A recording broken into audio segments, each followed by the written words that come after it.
If I had to choose one shirt as the modern gentleman's uniform, it would probably be the polo.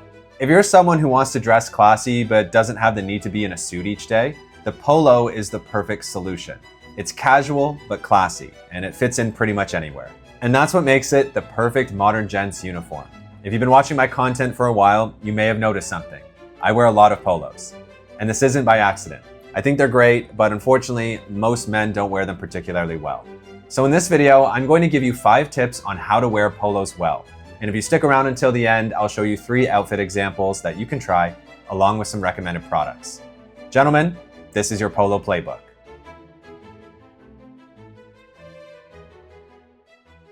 Hi everyone, I'm Nick, and if you're new here, I talk about a wide variety of topics on the art of dressing and living well.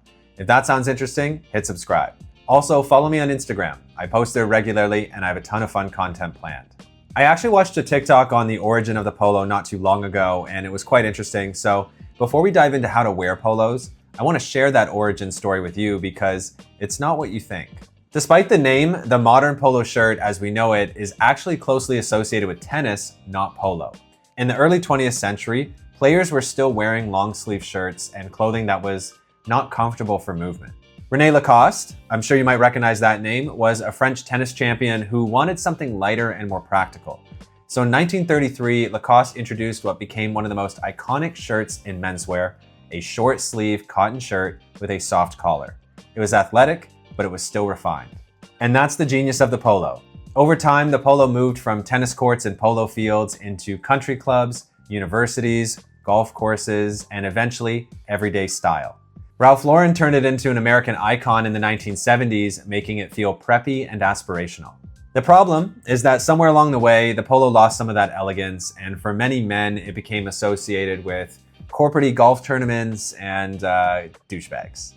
But the polo is not outdated. We just have to bring it back to what made it great: simplicity and class. Now that we understand where the polo comes from, let's talk about how to actually wear one well. I have 5 tips for you, and if you master all 5, you'll look good in any kind of polo. My first tip is to understand that not all polos are created equal. Most men think of the polo as one basic shirt, but there are actually several different styles, and each one creates a different mood. There are 3 main types that you need to know.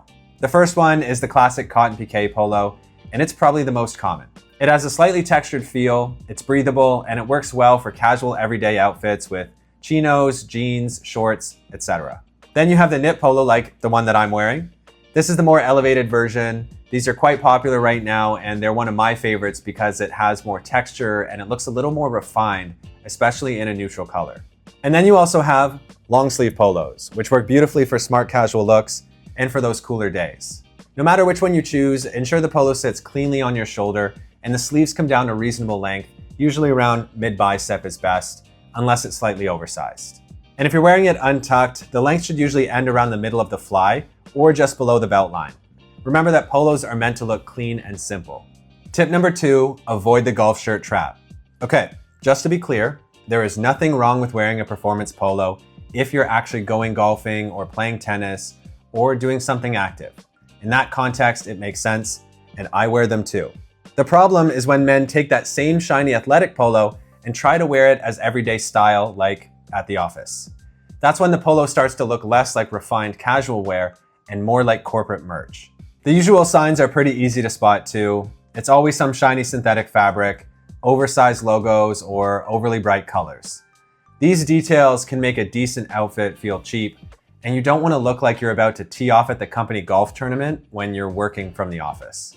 Instead, look for a polo that's made from cotton piqué, knit cotton, or linen blends. Stick with neutral colors like navy, cream, gray, olive, and burgundy, and keep branding small for anything outside of sport.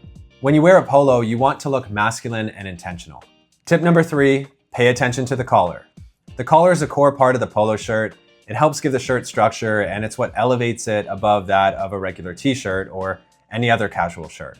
That's why it's important to pay attention to it. If your collar is weak and it doesn't look good, then the whole polo suffers.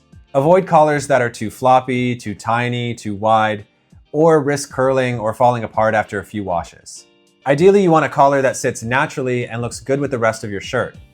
Johnny collars, which are the ones without buttons, are all the rage at the moment, and I think they look particularly elegant.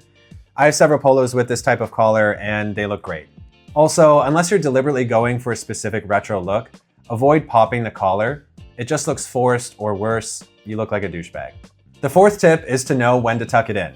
This is a bit of a cheat code with any outfit, but especially polos. A simple shirt tucked in can change the entire feel of an outfit. If you're wearing the polo casually with shorts or jeans, leaving it untucked usually works pretty well, but the length matters. It should not hang halfway down your thighs. Ideally, it should end around the middle of your fly or just below the belt line. But if you want the outfit to feel more refined, tuck it in. A tucked-in polo with proper trousers, a leather belt, and loafers can look very elegant. This works especially well with knit polos and polos worn with pleated trousers or higher rise pants. Just match the tuck to the outfit. Untucked feels relaxed, tucked feels intentional. The fifth and final tip is to style the polo like an adult. This might be the most important point because the polo is usually not the problem. The problem is what men wear around it. A decent polo can still look bad if it's paired with baggy shorts, running shoes, and no real thought. But that same polo can look completely different with tailored shorts, espadrilles, and a good pair of sunglasses. It's all about putting effort into the entire outfit so everything feels intentional. You do that and you'll look classy even when you're dressed casually. And if you're wondering how to style polos like an adult, well, the good news is I've assembled 3 stylish outfit examples to show you how a polo can work in real life. For each of the 3 outfits I'm going to show you, I'm going to give you a wide range of looks, and I've linked any products that I've mentioned, plus some of my favorite polos, in the description below. The first outfit is what I'd call the off-duty gent polo. For this look, I'd start with something like this brown cotton silk polo from Suit Supply. The brown color is really nice, and it keeps everything looking relaxed and easy to wear. Then for trousers, I'd pair it with blue chinos because this is more of a casual look. For shoes, I'd pair them with some white leather sneakers, and then you can finish the outfit off with a simple watch, sunglasses, and maybe a belt. This is the kind of outfit that you'd wear for lunch, errands, or a casual Friday in office. Outfit number 2 is the Euro evening polo. For this look, I'd go with this oatmeal cashmere Johnny collar polo from Quince. Now, because this is cashmere, I wouldn't wear it in the middle of a hot, humid afternoon, but for a summer evening like a dinner, a date, or an air-conditioned restaurant, this is exactly where this piece makes sense. The oatmeal color gives it a soft, elegant look, and the Johnny collar makes it feel more relaxed than a traditional button polo. For trousers, I'd pair it with cream, beige, or light brown linen trousers. And for shoes, I'd keep things relaxed but elegant. Brown suede loafers would be my first choice, but espadrilles or driving shoes would also work well. And then finish it off with a watch, sunglasses, and maybe a woven belt. Last outfit is the weekend polo. For this look, I'd go with something like this cream ribbed stretch cotton Johnny collar polo from Banana Republic. The cream color keeps it soft and summery, while the ribbed texture gives the outfit more depth than a basic flat cotton polo. I'd pair this one with some tailored linen shorts, and if you want the outfit to feel more grown up, avoid anything too baggy or distressed. For shoes, I'd keep it easy. Espadrilles, boat shoes, or leather sandals would all work well. This one makes for a great summer outfit. So those are 3 outfits to give you some examples. I've also included some of my favorite polos at the moment down below to give you guys a wide variety of good options from all different price points. So definitely check them out. To finish, let's quickly talk about what to actually buy and from where. If you only buy one, I would start with a navy or a cream knit polo with a good collar and a clean fit. It will be the easiest to wear and the most versatile, and I'd go with a Johnny collar as well. For brands, if you're on a budget, start with a clean everyday polo from places like Uniqlo, Gap, Old Navy, or H&M Premium. For something more refined, look at Spear & Mackay, Banana Republic, Charles Tyrwhitt, Suit Supply, or Quince. And if you want something higher end, check out Lacoste, Ralph Lauren, Sunspell, Pini Parma, or Luca Faloni. And that's all there is to it. So that's the Polo Playbook. The polo is simple, and when you get everything right, it becomes one of the most useful and elegant shirts in a man's wardrobe. And that's why I think it's the modern gent's default uniform. If you enjoyed this video, be sure to like it and subscribe to the channel for more on the art of dressing and living well. And let me know in the comments below, where's your go-to polo from? Thanks for watching.